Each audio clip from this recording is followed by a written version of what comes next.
Welcome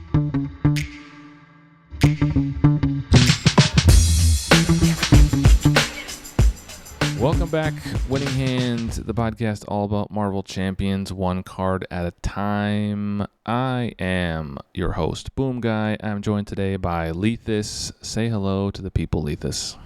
Hello to the people. Yeah, you didn't have to say exactly. I see what you did there. It's fine.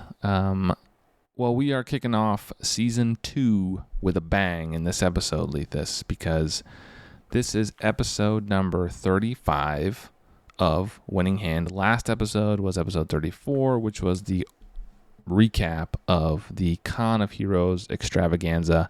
I'm still tired from Con of Heroes because it was a lot. If you want to hear about what happened in the con and what we did and what we played and all the fun, go back and listen to that episode. That's our once-a-year recap that Keiko and I did. It was a lot of fun. You did not make it, unfortunately, Leethus, but maybe next year. I know, I'm so sad. I hope I make it next year. I'm going to try. It will happen. I'll put a link down below, by the way. I mean, it's in the last episode, so wherever you get your podcasts, I'm sure you can find it, but I'll put a link to the last episode down there anyway so that you can find it more easily.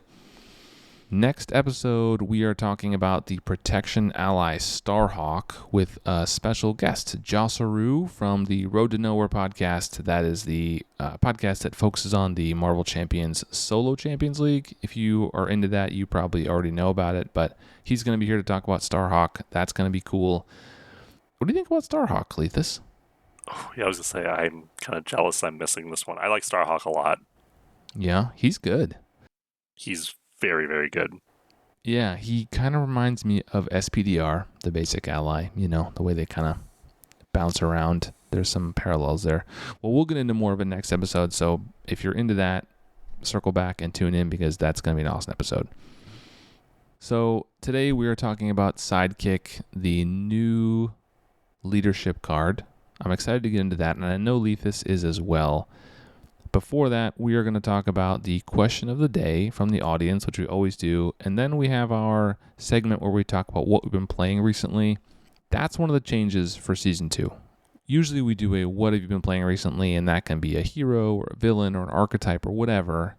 I'm going to expand that a little bit this season and make it a more what is on our minds in relation to Marvel Champions. So it might still be what we've been playing, but it also might be more open discussion about different stuff. Could be news or updates, could be a new rules reference or rules clarification that's come down, spoilers or teasers, anything like that. So it's a little more open, but to kind of give us a platform to talk about things that are on our mind with the game. What do you think about that? It sounds like a channel for me to do my rules lawyering thing. I love that. I'm not a rules lawyer, but I like people who are. I'm absolutely a rules lawyer, and I still sometimes get it wrong. I'm sorry in advance. I apologize. I'm here for it. Nothing like a rules lawyer who doesn't know the rules. Okay. Yeah. So let me read this email, and then I want to get your thoughts, Leethus. So the email is from Matt, and he says, "Great show, guys, and always enjoy hearing everyone's take. However, I feel you got Deadpool quite wrong, though admittedly my sample size is small. I've played and or seen Deadpool played somewhere between 15 and 20 times. He has died in 6 of those games, which is a higher ratio of death than I've seen with any hero except maybe Drax or Hulk." Sad trombone sound. "We do tend to randomize scenario modulars after the first 3 or 4 times playing through as recommended.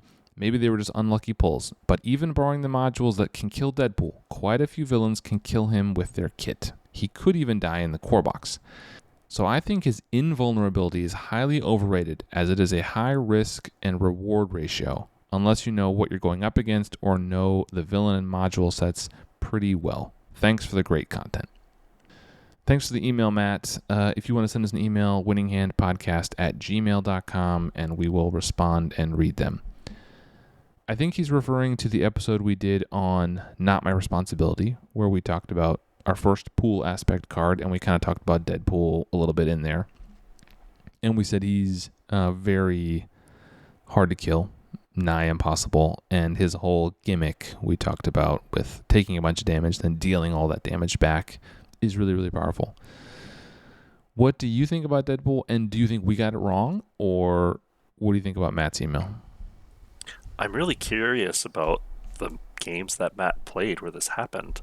I mean, so just off the top, Deadpool is not my favorite hero. I don't like the character. But what I'm suspecting is Deadpool is really hard to kill, but that does not mean he doesn't care about taking damage. You need to be mindful of the incoming damage when playing as Deadpool still. Have an ally to block in the rare case that, Green Goblin attacks you when you're an alter ego. Somewhere to throw splash damage from pumpkin bombs, just random things. That still doesn't always get you out of trouble, but it helps a bit.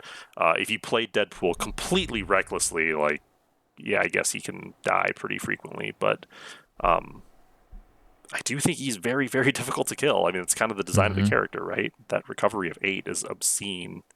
And automatically flipping down when you die, right? Like, he has basically Cap's helmet built in. So then you would need to die and then die again right away. I think it's very difficult.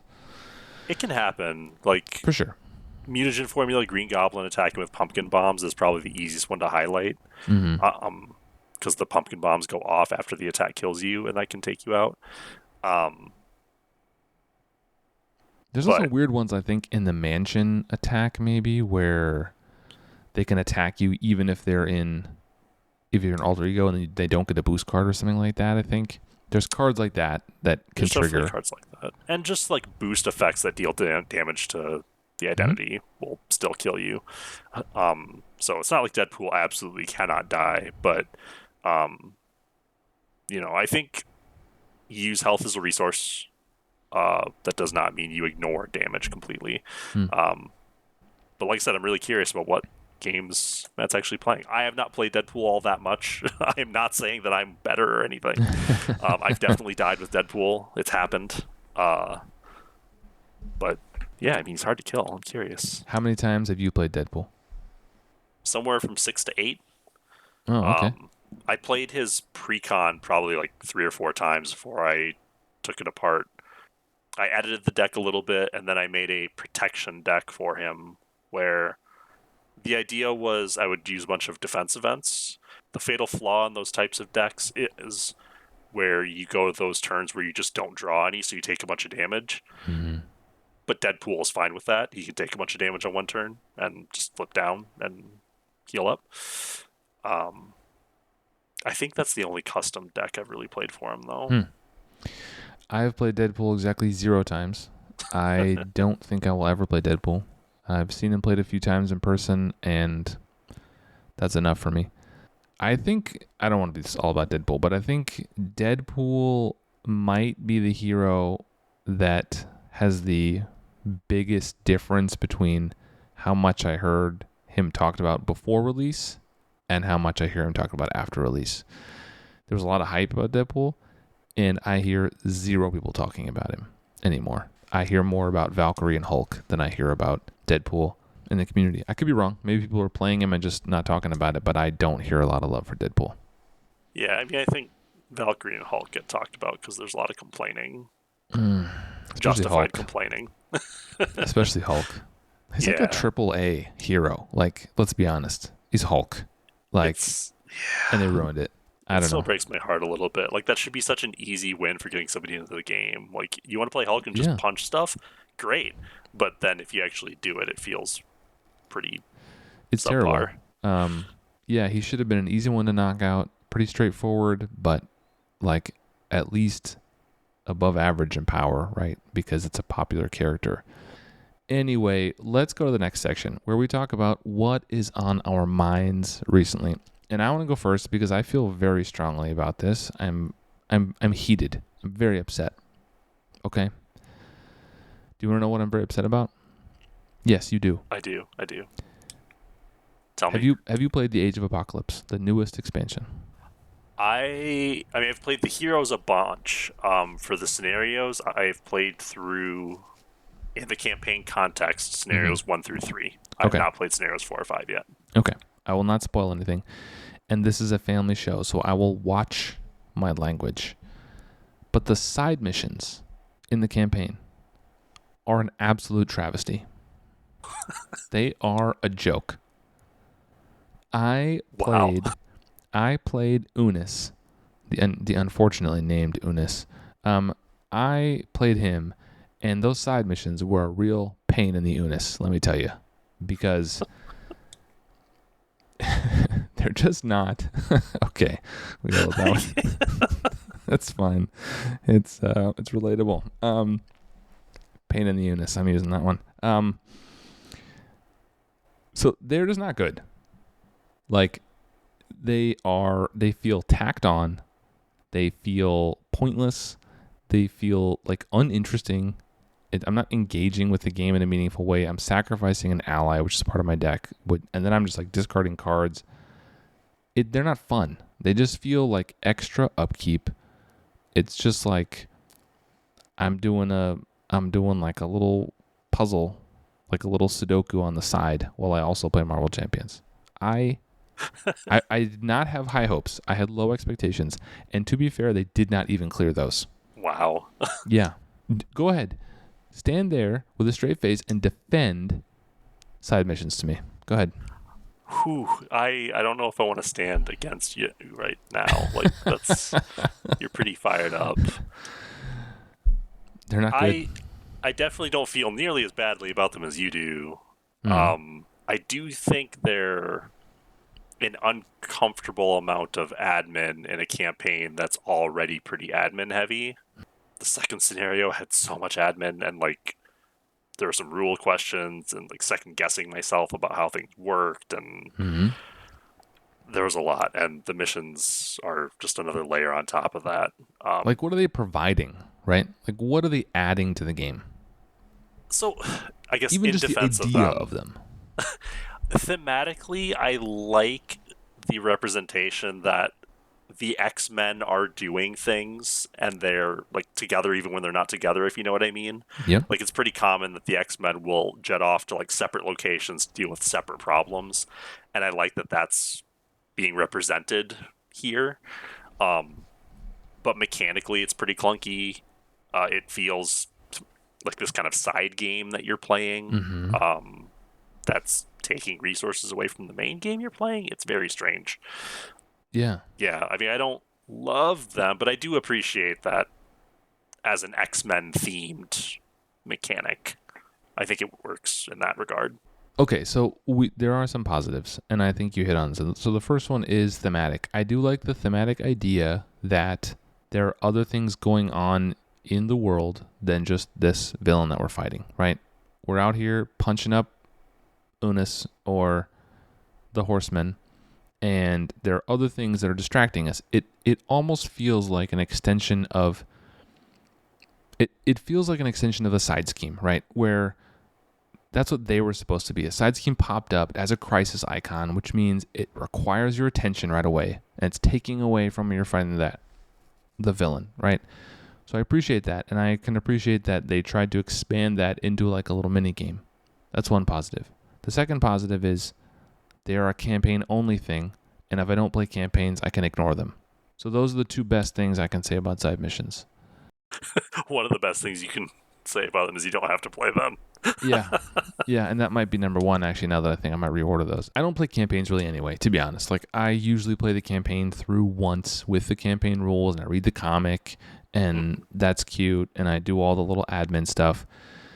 And then I just play them as individual scenarios the rest of the time. And usually when I say I'm playing a campaign, it usually means I'm avoiding all the campaign stuff and I'm just playing the 5 scenarios in order. That's the truth. Yeah. And, you know, I've played a lot with Lazy Titan and others. And so sometimes we'll just like create our own campaigns where we pick 5 scenarios that kind of feel thematic, you know, whether they're for whatever reason, or we just feel like playing them. Let me do it that way. I feel like the campaigns have gotten increasingly upkeep heavy. I feel like as time has gone on, it went from being like a little comic book page that you read once in a while to like more and more involved. And, you know, luckily this perspective here, like if I don't like the campaigns, I just don't have to play them. It's a part of the game I don't need to interact with. I'm not missing out, and no one is hurt from them existing. So if people like them, that's awesome. I see people on Discord saying the campaigns are great, I play them all the time. That's cool. More power to you. Then I'm glad they exist for your enjoyment, but I don't enjoy them, so I just don't play them.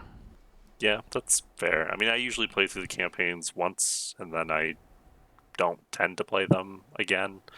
I like Champions as being kind of a one-shot game. I tend to prefer one-shots for board games. I feel you there. I get it. And also, to your point, there's been a lot of bloat in terms of admin upkeep for running these things. Like, as cool as Hella is really cool. I don't play against her because I don't want to deal with all the setup and like deck maintenance and that's even if you're not playing the campaign, right? Some of them have taken these elements and you have to play with them, right? I think that's the biggest complaint people have with Loki, right? You can only play him with the Infinity Gauntlet, when that should have been, in my opinion, a campaign edition. If you're playing the story, then in the story Loki now has the gauntlet. But if you just want to play Loki normally, he doesn't have the Infinity Gauntlet. Like, I don't know, and I think Hela's kind of the same thing with Odin and Flip. Like, this is a lot of stuff you're managing that doesn't enhance the game, in my opinion, the experience.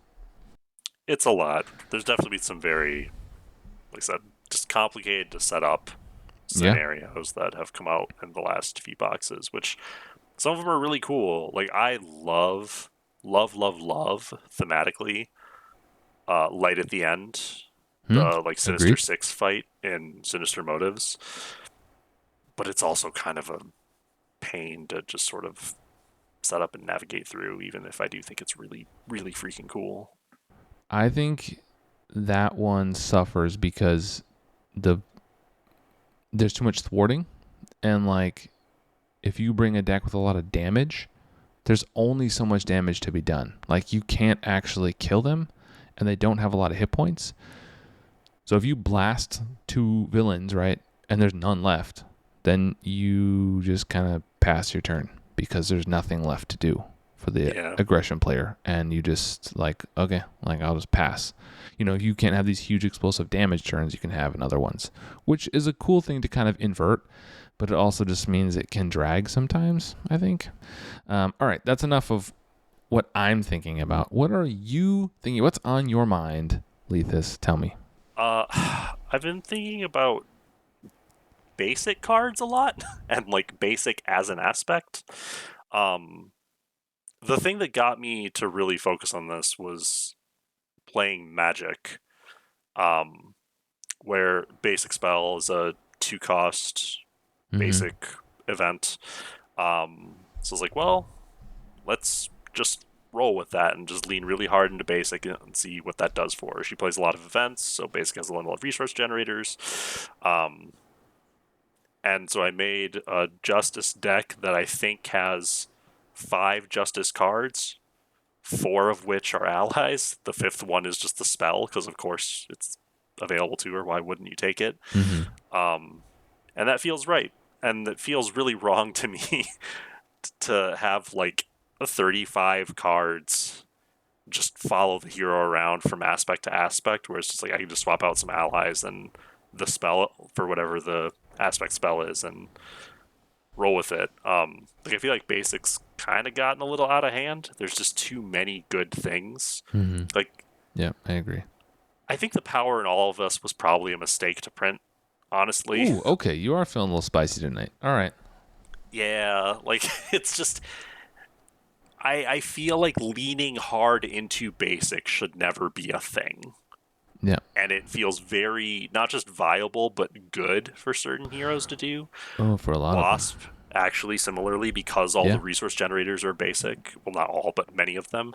Just play the power to all of us, all the resource generators, and just play hero events, and you're pretty well off. But yeah, I feel like they put a little too much emphasis on basic to the point where it almost overrules aspects sometimes. And this is also very hero dependent, trait dependent. But yeah, it feels kind of wrong to me.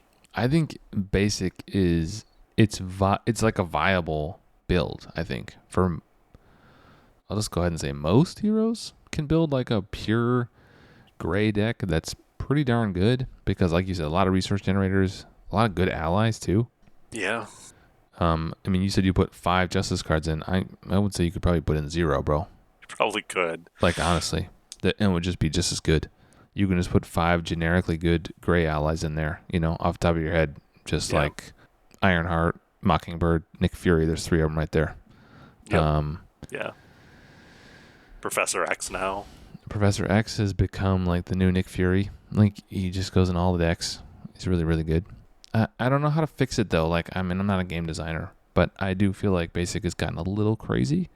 Put your Power in All of Us cards through the shredder. I don't even use Power in All of Us all that often, to be honest. I mean, if you're focusing on Basic, I guess if you're focusing on Basic, yeah.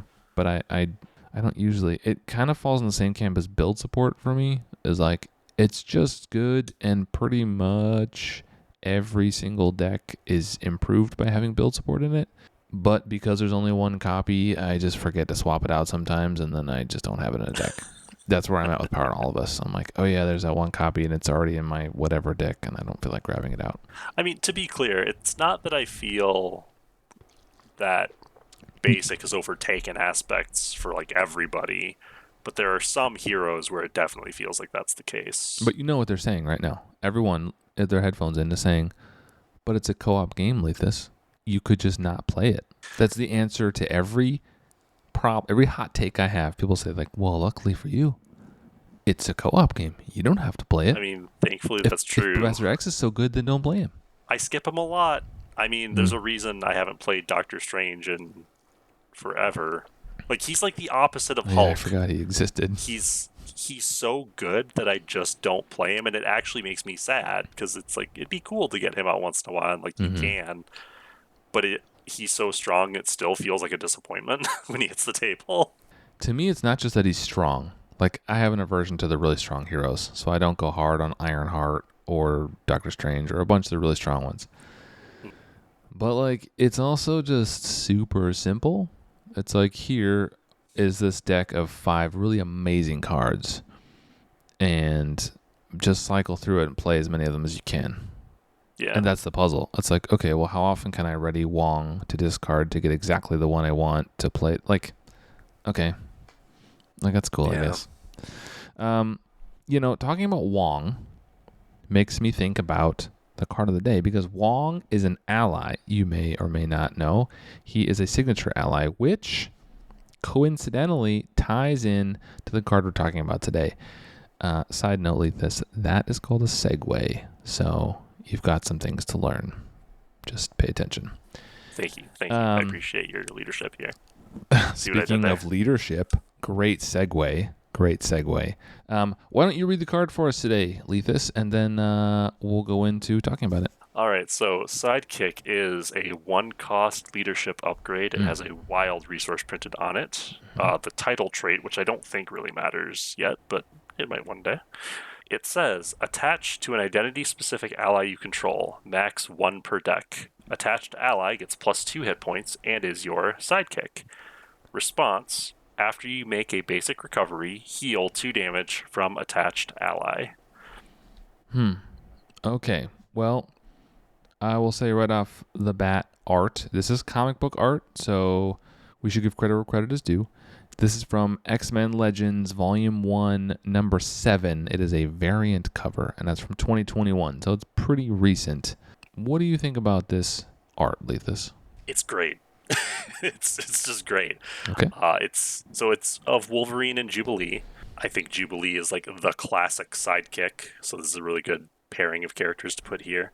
But in this art, Wolverine's kind of standing in the background with his arms crossed, and Jubilee is up front, like smashing her fist into her hand, like, let's go.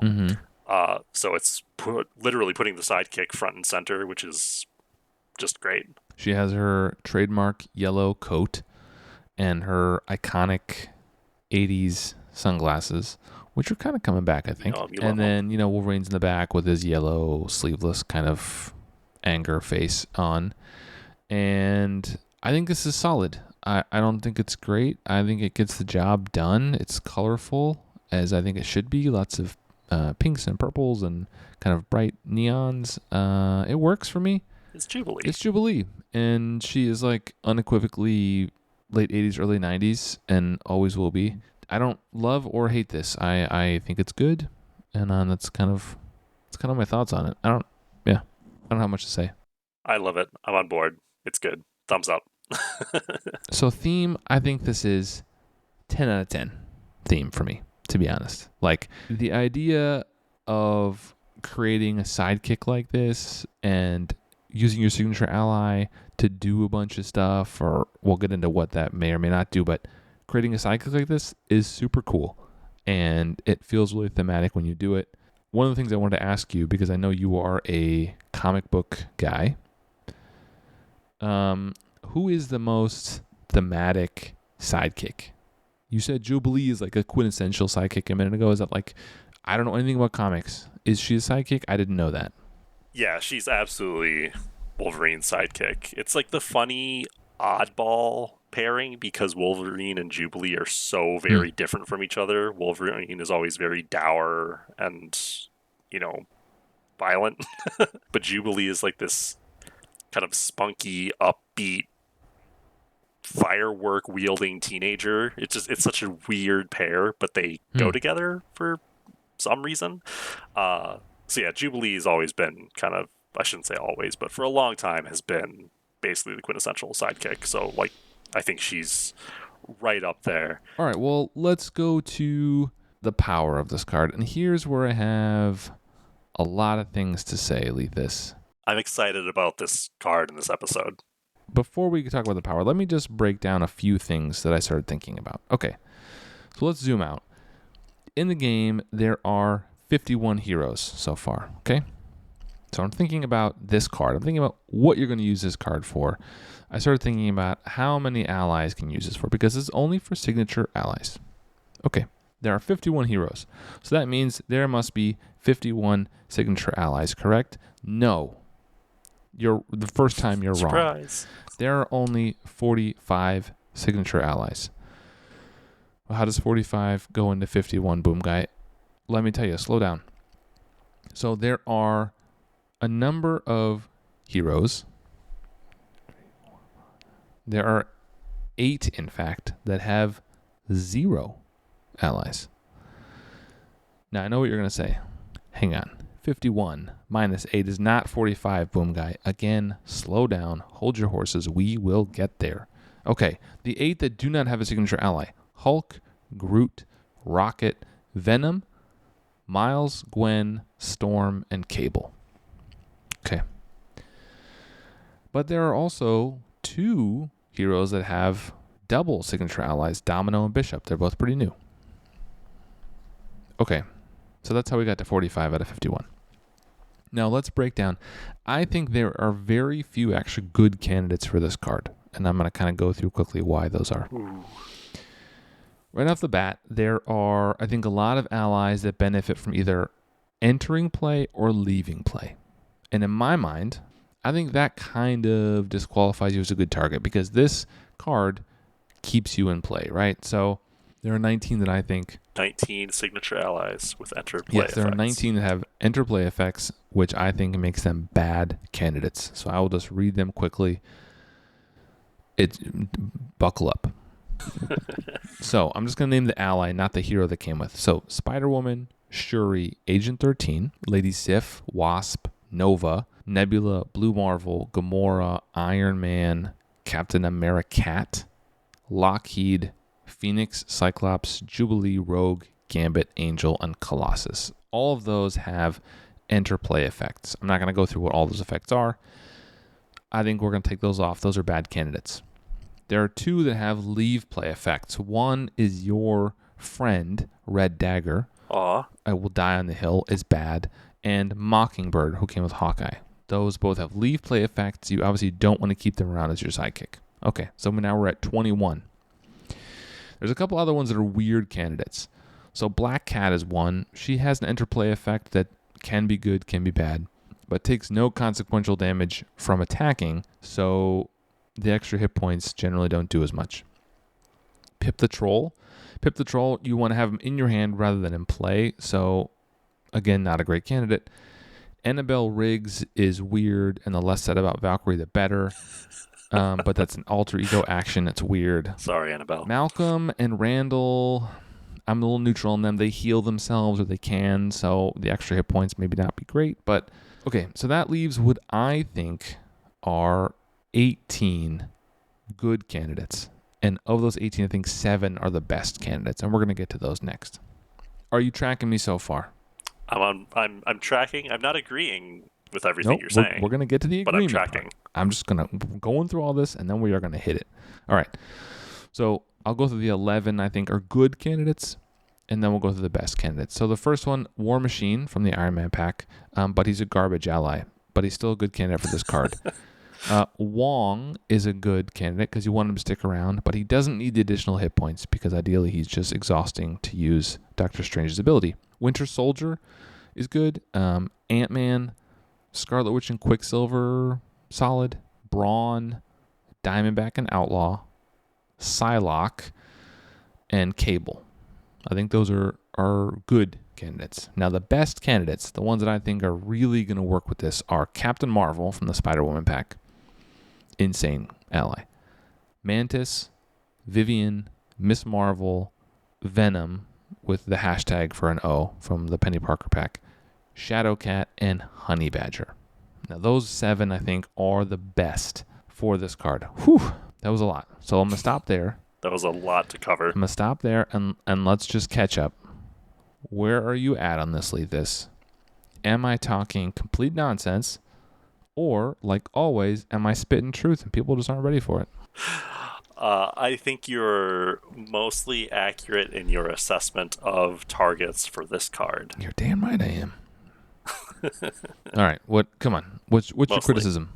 Mostly. So where am I wrong here? The sidekick, like the signature ally, is really only half of the equation for this card. Now we get to the real part. Yeah. So, again, what sidekick does is give your signature ally extra hit points and make it so that when you use your basic recover action, that sidekick heals.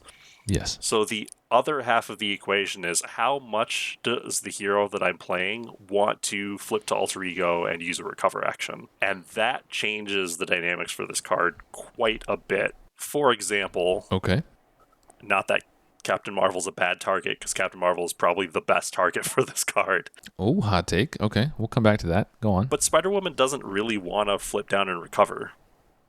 She'd rather stay... Like, occasionally she will flip down. She'll use the apartment. She's got a decent alter ego ability, too. Yeah, but you still don't want to use your recover. You don't want to use your basic action that way. You want to heal through things like Contaminant Immunity, and you want to power up her basic stats in hero form to use those. You still might recover sometimes, but, I'm just pointing this out as a trade-off. This is not actually a statement of whether or not Spider-Woman likes this card. But that makes it so there's some combinations that might not seem amazing at first that actually become fairly good. So one of those is Lady Sif as a target for Thor. Lady Sif does have an enter the battlefield effect. Sorry, magic term. Interplay effect that in theory you would want to get over and over again. But Lady Sif is also pretty expensive, especially for Thor early on, before he gets his resource generators online. And he's really bad at thwarting. If he's going to be taking a lot of hits, and he's going to use his recover action, which is pretty good, he recovers for 4, putting Sidekick on Lady Sif actually makes it a lot easier for him to flip down and heal, because you can just use Sif to thwart, where Thor is really, really bad at it. So that's just an example of like what I'm thinking here with this. I dismissed Lady Sif out of hand because she had an interplay effect. I see what you're saying, and there's some nuance there that I didn't explore. I'm going to double down on your wrinkle and create yet another wrinkle. Ooh. Because not only does this card interact with your basic recovery, it also interacts with another card that was introduced alongside this one. Side by side is the one I was going to talk about. Side by side means that, yes, it interacts with your basic recovery, but that is not the only way to heal said ally, who you have boosted with hit points. Side by side is, just quickly to recap, a leadership event that costs 2, and as a hero action, you can ready your sidekick as the cost, and then you can ready your hero and choose one of the following: heal 1 damage from both characters, or they both get +1 thwart and +1 attack until the end of the phase. So that means you wouldn't have to flip down to heal this ally and keep them in play. You could use side by side, and I think at this point in the game, if you're putting in sidekick, you're probably putting in side by side into your deck. Maybe not 100% of the time, but I'd say pretty close at this point, because this makes it a real archetype and not just an attachment on an ally. What do you think about that? I don't think side by side is an automatic inclusion, but it is really good. And I think it highlights the point that sidekick is a really, really difficult card to evaluate in isolation. There's so many other things you need to take into account to... Well, there goes the hook for this podcast. Well, so that's it. Now we're the Sidekick podcast. Is that... Now we're the multiple cards at a time podcast. Just as many cards as you need to. Winning ally podcast. That's an archetype. Yeah, it's a hard card to evaluate in isolation.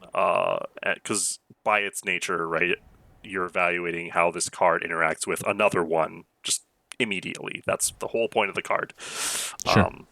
Yeah, of course. No, I mean, the hook of the podcast is we talk about one card, but no card really works in isolation, right? That's why you have a 40-card deck, not a one-card deck. It does, Suit Up, I think, is the one that a lot of people will say interacts with it the most. I would say maybe, but side by side, I think, is more important to this archetype and creating a real archetype and not just a card. Oh, I think Suit Up is more important. Interesting. We disagree yet again. Okay. Suit Up is important. I think that's how you find it quickly, right? But I think finding it is only half of... To me, Suit Up feels like the build support to my helicarrier, right? It's just another way to get it, but it's not the actual thing, right? Whereas Side by Side feels more like the Agent 13 to my helicarrier, to stretch this metaphor like as thin as it will go. Do you understand what I'm saying? I see where you're going. Yeah, I gotcha. I follow. Yeah, build support makes it easier to find that, but it doesn't elevate that card in the same way that Agent 13 elevates it. The reason why I think Suit Up is more important... How do I take a step back and even frame this argument up?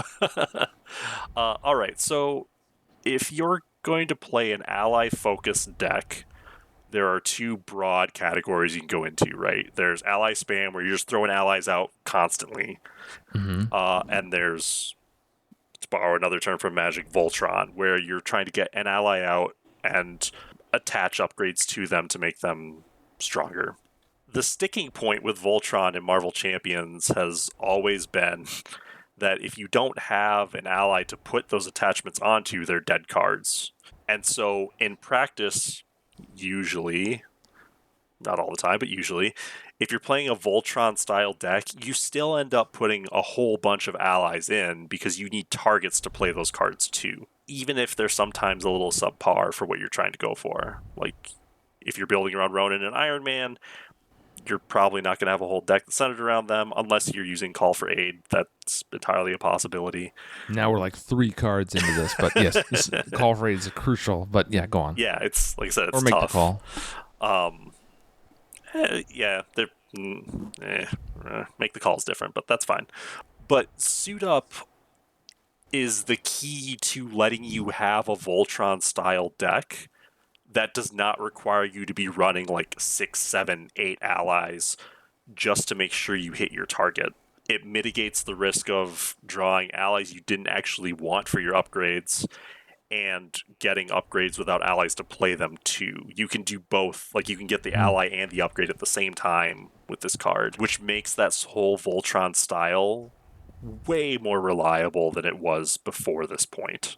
Which is, that's my argument for Suit Up being more important to the archetype. Although I do agree with you, like, Side by Side is like leveraging the power of setting it up. Still a very good card, but no, both are good. I won't disagree how good Suit Up is. I think they both really work in concert, right? It's just a matter of what step in the process we're talking about. Yeah. I think let's not get too hung up on which other card we should look at the lens through this card with or whatever. Let's get back to Sidekick. So my point in going through all those allies was to say that initially, when I looked at Sidekick, when it was teased, I thought, this is awesome.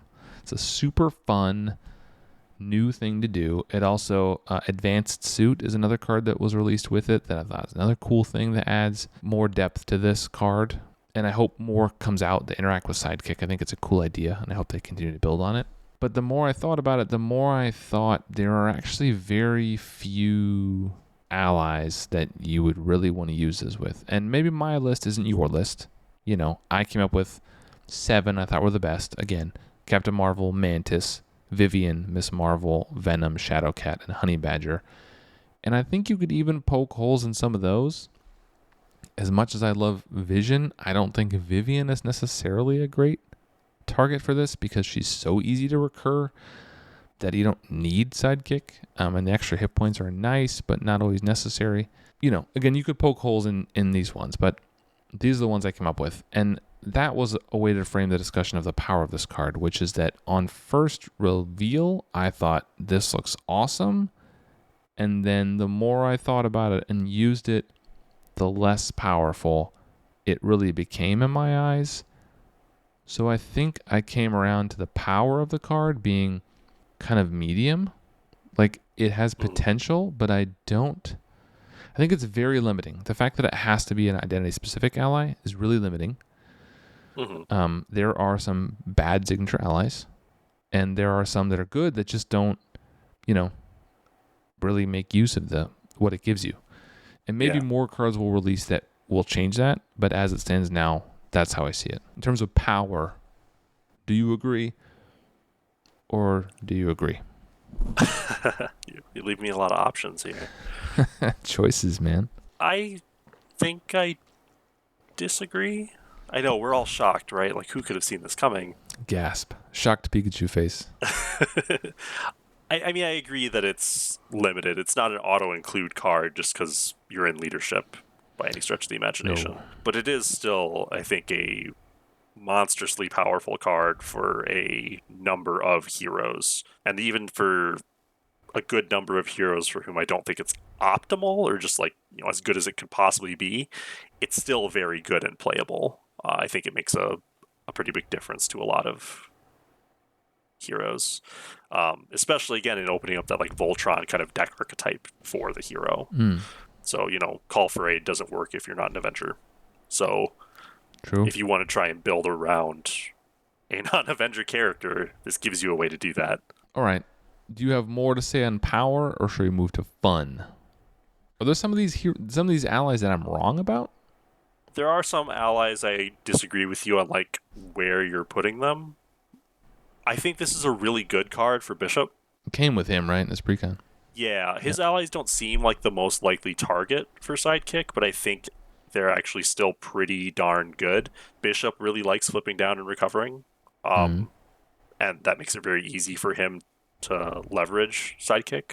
Venom for Penny is kind of stupid in how good it is because Penny kind of gets virtually free recoveries anyway. Yeah, I mean, that's one of the ones I identified. Yeah, that's fair. As the 7. I actually, a point where I do agree with you, and this is a bit of a hot take, I guess. So the way you're identifying Vivian and Sidekick would be good together, but you can recur Vivian so easily that it kind of negates the value. Mm-hmm. That's actually how I feel about Sidekick with Honey Badger. Sidekick with Honey Badger is good, but I don't think it's as good as most people make it out to be because it's not hard for X to just get Honey Badger and play her again. So I don't think it's an automatic build around kind of option for her, even though it is pretty good. And she even gets some benefit out of replaying her because she can heal when she does it. I can see that. I mean, honestly, those are 2 of the ones that, well, of course, Vision for me, Vivian came to mind right away when I saw this card released. I was like, oh, yeah. Vivian. That's insane because she's so good. But my Vision builds these days don't use Vivian all that much. I don't use him in leadership all that much. And it's just so easy to get her back that, it just seems like more trouble, right? Because playing Suit Up often leaves you with 2 cards you can't actually play right then. It's a bit like War Machine getting the Iron Man ally out, and then I fetch this Yeah. upgrade on my hand that I just have to hold because I can't pay for anymore. Doesn't always work out, and then... Well, and how often do you recover with vision? Yeah, that's the other thing. I don't flip down to alter ego. So that's the thing we didn't talk about suit up. Suit up's an alter ego ability. So like you have to go down and get that card to then use it, and it doesn't always work out either. I think Miss Marvel and Nova is pretty good. Miss Marvel, the ally from the Nova pack, I should clarify. I don't. Being able to heal her and ready her, like it just recurs his stuff back, right? You don't agree? I mean, I don't like the Miss Marvel ally all that much. I think she's one of the best ones in the game. I mean, you can not like her and she can be good, but I think she's one of the best signature allies. She's all right. But, like, Nova doesn't really want to recover either. Like, flipping down for Nova feels bad. Yeah, but he wants Miss Marvel, is my point, to recur his events, right? Yeah, but is it worth it to flip down to keep her? I don't know, maybe if you're in Justice and you can offset the threat. I don't know. Well, you're not in Justice if you're using this card. You're using your leadership. Oh, yeah, fair point. All right, so which allies would you say? You don't have to go through all of them, but if you could pick out some, you mentioned Venom. Any other ones that feel significantly like good to you, or ones that you think people are sleeping on with this card? The ones that I think are really good that probably haven't been highlighted or talked about as much are Ant-Man for Wasp and Hellcat for She-Hulk. Boomguy is making a face like, what the... This is not a video podcast, but I'm going to make it one just so you can see reactions like that. Hellcat? Yeah. So what are you on about? So if you play She-Hulk... Then you're doing it wrong already, but go on. I mean, that's fair. That's fine.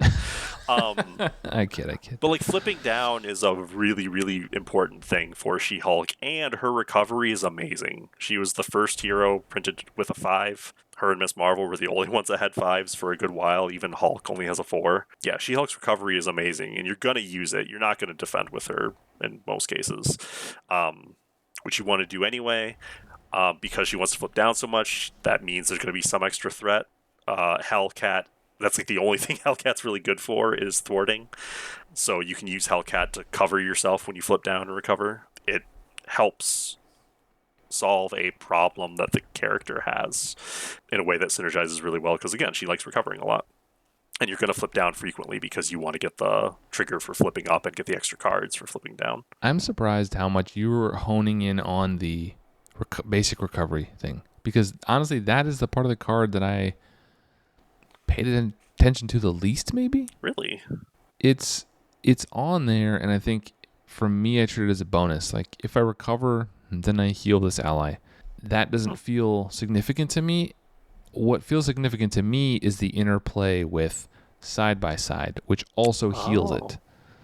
So that's why I brought up side by side, because that means I don't have to flip down. It gets rid of that entire side of that argument where you have to find a hero who wants to flip down.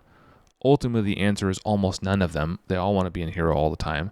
Side by side means you can heal it and keep it going with the extra hit points, buys you more activations before you find side by side again. That's how I read it.